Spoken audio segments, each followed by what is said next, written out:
Denmark's Prime Minister says his country will not be blackmailed after Donald Trump threatened to impose tariffs on European countries who oppose the annexation of Greenland. An emergency meeting is taking place in Brussels to discuss a coordinated response to the US president's threat. But the Treasury Secretary of the US, Scott Bessent, says the United States will not outsource its security to the EU. This fight for the Arctic is real.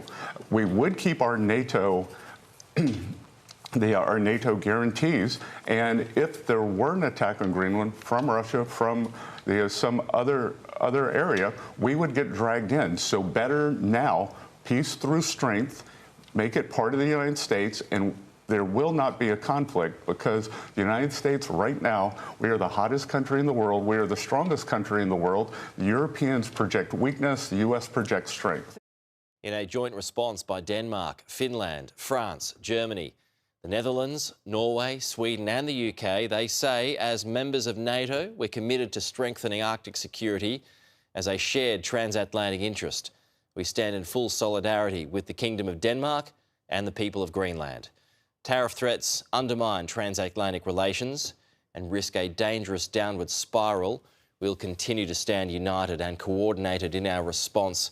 We are committed to upholding our sovereignty. Alistair Bunkle has more now from Brussels.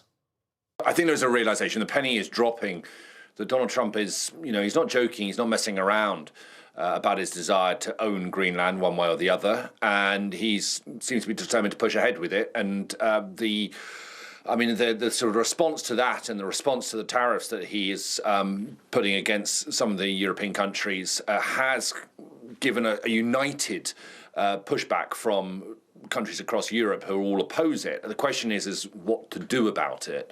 And I think that is in part why the EU ambassadors are still meeting here in Brussels tonight, not to formulate a specific response, but I think two things. Firstly, just to work out where everybody is. You've got 27 different member states.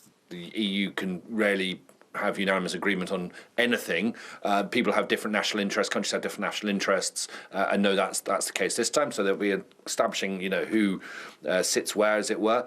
And secondly, what are the kind of options available to Europe? And I think, there's kind of three. Well, there's a number of possibilities, but two are certainly being sort of discussed, and then there's obviously a sort of a third, which is to keep diplomacy going. I'll come to that. The first two options that are being discussed is either to not ratify the recently agreed EU-US trade deal, which would have an impact, of course, on Europe as well, because European countries, European companies, organisations, people would all lose out financially as a result, but it would hurt America. So that is one option.